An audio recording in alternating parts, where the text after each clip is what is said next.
Hebreërs 11 vers 6 maak 'n baie interessante stelling. Hy sê, die skrywer van hierdie brief sê, as 'n mens nie glo nie, is dit onmoontlik om te doen wat God wil. Met ander woorde, die basis van ons verhouding met God, ons nakoming van sy wil ensovoorts, word gefundeer op ons geloof in hom.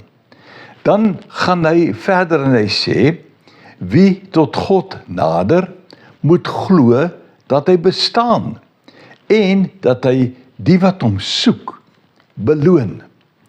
Nou, hier word twee woorde gebruik wat eintlik dieselfde betekenis dra. Die een is om tot God te nader en die een wat hom soek. Hierdie twee woorde beteken eintlik maar net dieselfde. Ons erken God en ons nader hom met ons probleme, met ons behoeftes, met ons uitdagings en dit is ook waarna ons soek. Ons soek dat hy ons sal antwoord.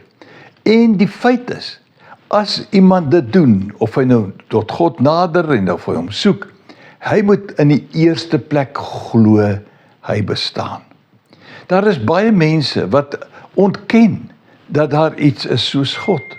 God is eintlik maar net 'n mensgemaakte idee, glo baie mense.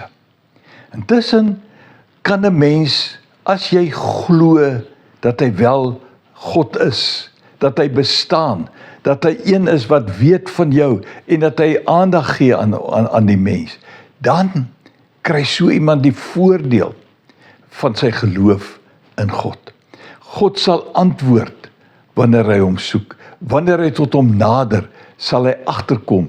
God het nie sy rug op hom gedraai nie. Hy gee om vir hom en hy sorg.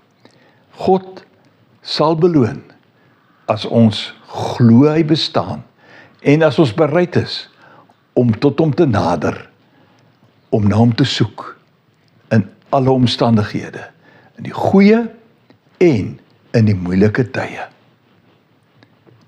Doen dit gerus. Kom agter. Hy ken jou. Hy sal jou beloon. Loop mooi.